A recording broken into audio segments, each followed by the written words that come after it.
नमस्कार जी। हरियाणा के मुख्यमंत्री श्रीमान मनोहर लाल खट्टर जी, केंद्रीय स्वास्थ्य मंत्री श्री मनसुख मांडविया जी, केंद्रीय स्वास्थ्य राज्य मंत्री डॉक्टर भारती पवार जी, हरियाणा के स्वास्थ्य मंत्री श्री अनिल विज जी,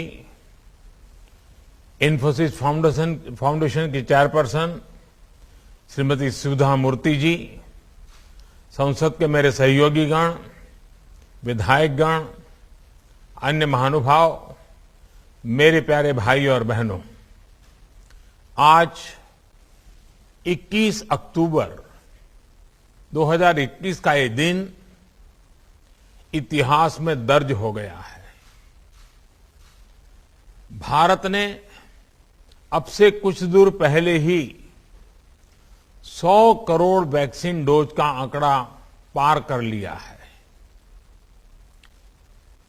100 साल में आई सबसे बड़ी महामारी का मुकाबला करने के लिए देश के पास अब 100 करोड़ वैक्सीन डोज का मजबूत सुरक्षा कवच है। ये उपलब्धि भारत की है, भारत के प्रत्येक नागरिक की है।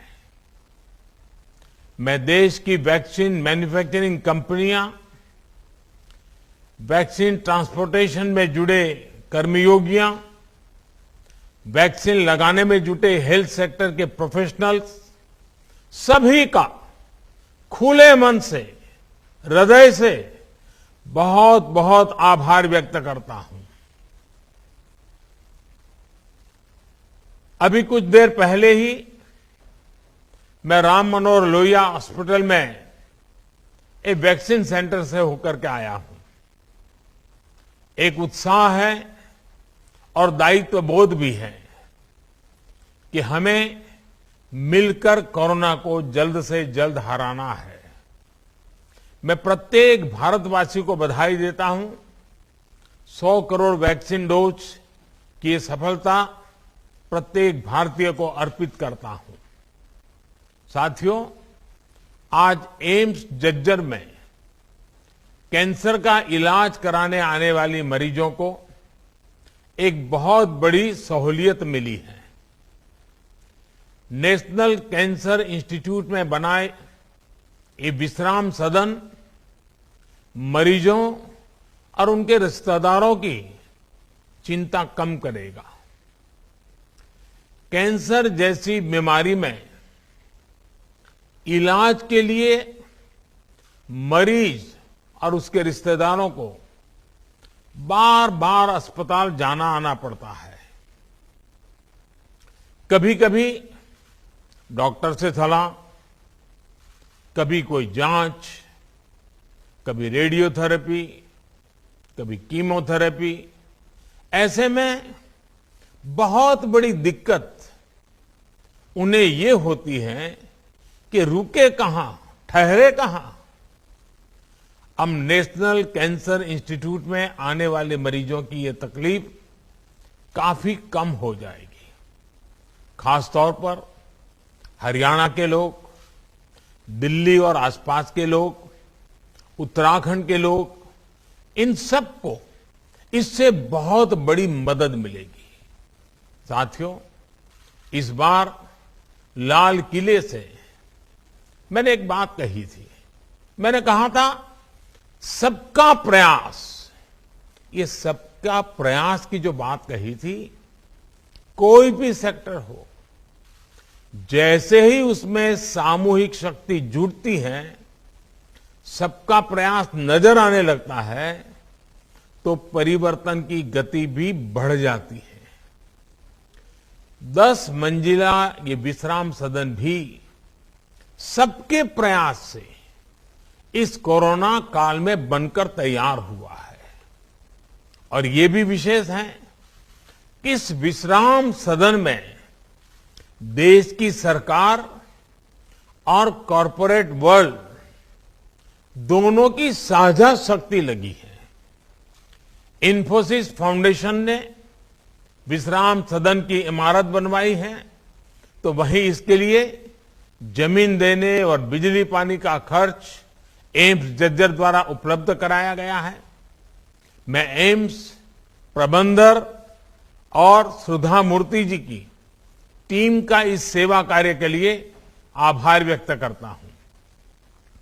सुधा जी का व्यक्तित्व जितना विनम्र है, सहज सरल है, उतनी ही वो गरीबों के प्रति करुणा से भरी हुई है। नर सेवा को नारायण सेवा मानने वाले उनके विचार, उनके कार्य हर किसी को प्रेरित करते हैं। इस विश्राम सदन में उन्होंने सहयोग के लिए मैं उनकी सराहना करता हूं। साथियों, भारत के कॉरपोरेट सेक्टर ने, प्राइवेट सेक्टर ने, सामाजिक संगठनों ने निरंतर देश की स्वास्थ्य सेवाओं को मजबूत करने में अपना योगदान दिया है। आयुष्मान भारत, पीएम जय भी इसका एक बेहतरीन उदाहरण है। इस योजना के तहत 2.25 करोड़ से अधिक मरीजों का मुफ्त इलाज हो चुका है और ये इलाज सरकारी के साथ ही प्राइवेट अस्पतालों में भी हुआ है। आयुष्मान योजना से जो देश के हजारों अस्पताल जुड़े हैं, उनमें से लगभग 10,000 प्राइवेट सेक्टर के ही हैं। साथियों, पब्लिक और प्राइवेट सेक्टर के बीच यही साझेदारी मेडिकल इंफ्रास्ट्रक्चर और मेडिकल एजुकेशन के अभूतपूर्व विस्तार में भी काम आ रही है। आज जब हम देश के हर जिले में कम से कम एक मेडिकल कॉलेज बनाने पर बल दे रहे हैं, तो इसमें प्राइवेट सेक्टर का रोल भी बहुत अहम है। इसी भागीदारी को बल देने के लिए मेडिकल एजुकेशन से जुड़ी गवर्नेंस में बहुत बड़े रिफॉर्म्स किए गए हैं। नेशनल मेडिकल कमीशन का गठन होने के बाद भारत में प्राइवेट मेडिकल कॉलेज खोलना और आसान हुआ है। साथियों, हमारे यहां कहा गया है, दान दिए धन ना घटे, नदी ना घटे नीर। यानी दान करने से धन घटता नहीं है, बढ़ता है। इसलिए जितनी सेवा करेंगे, दान करेंगे, उतनी ही संपत्ति बढ़ेगी। यानी एक तरह से हम जो दान देते हैं, सेवा करते हैं, वो हमारी ही प्रगति को व्यापक बनाती है।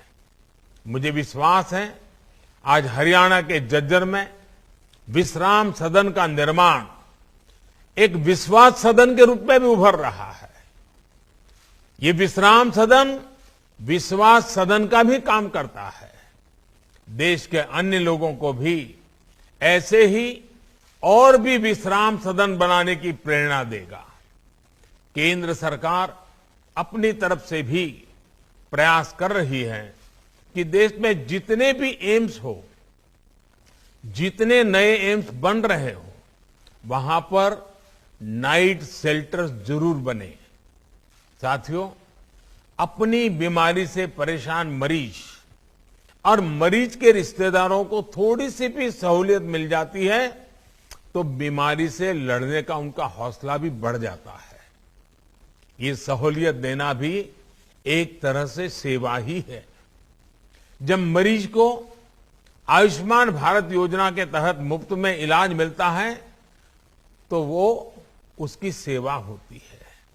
ये सेवा भाव ही है जिसकी वजह से हमारी सरकार ने कैंसर की लगभग 400 दवाओं की कीमतों को कम करने के लिए कदम उठाए। ये सेवा भाव ही है जिसकी वजह से गरीबों को जन औषधि केंद्रों से बहुत सस्ती, बहुत मामूली कीमत में दवाएं दी जा रही है। और मध्यम वर्ग के परिवार जिनके घर में कभी साल भर दवाइयां लेनी पड़ती हैं, ऐसे परिवारों को तो साल में 10, 12, 15 हजार रुपयों की बचत हो रही है।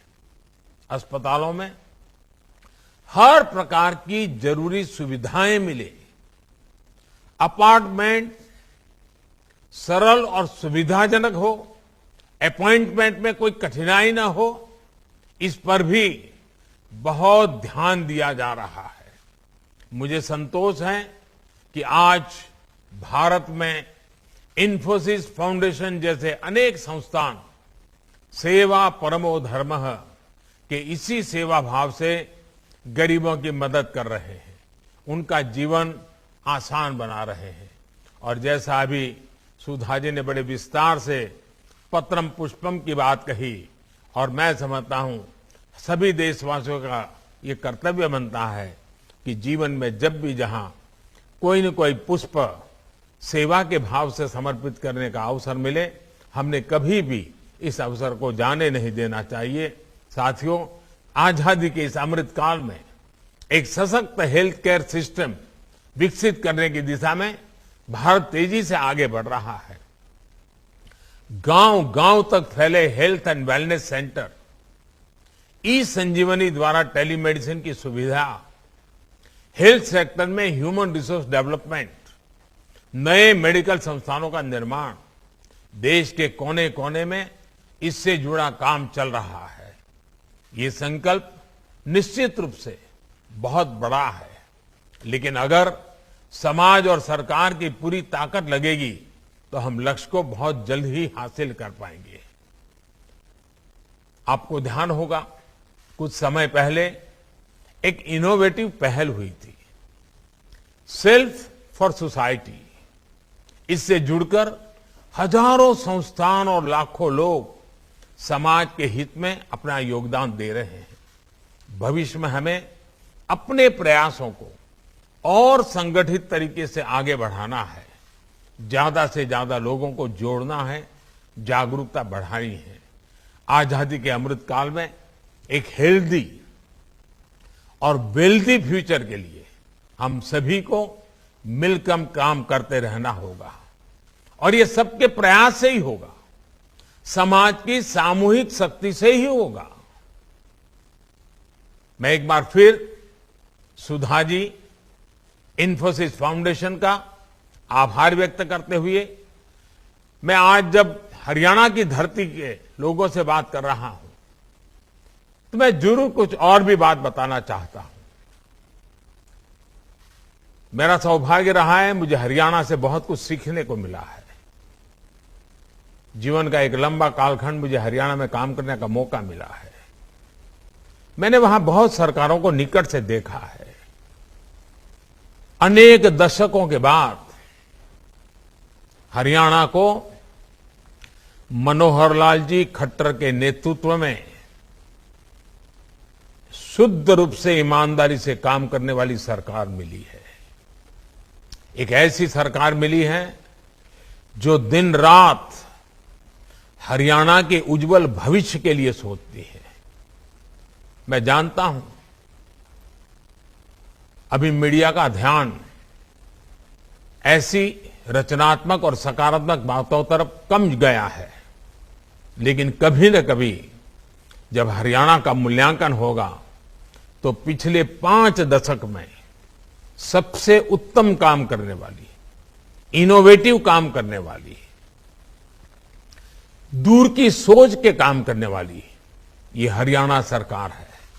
और मनोहर लाल जी को मैं सालों से जानता हूं, लेकिन मैं देख रहा हूं कि मुख्यमंत्री के रूप में उनकी प्रतिभा जिस प्रकार से निखर करके आई है, अनेक विविध कार्यक्रमों को जिस प्रकार से मनोयोग से वो करते रहते हैं, जिस प्रकार से वो इनोवेटिव कार्यक्रम करते हैं, कभी कभी तो भारत सरकार को भी लगता है कि हरियाणा का ये प्रयोग पूरे देश में लागू करना चाहिए, और ऐसे कुछ प्रयोग हमने किए भी हैं। और इसलिए आज जब मैं हरियाणा की धरती के पास खड़ा हूं, उनसे मैं बात कर रहा हूं, तो मैं जरूर कहूंगा कि मनोहर लाल जी के नेतृत्व में भारतीय जनता पार्टी की इस टीम ने जिस प्रकार से हरियाणा की सेवा की है और जो लंबी सोच के साथ जो नींव डाली है, वो हरियाणा के उज्जवल भविष्य की बहुत बड़ी ताकत बनने वाली है। मैं आज फिर मनोहर लाल जी को सार्वजनिक रूप से बहुत बहुत बधाई देता हूं, उनकी पूरी टीम को बहुत बहुत बधाई देता हूं और आप सबका भी मैं हृदय से बहुत बहुत धन्यवाद करता हूं।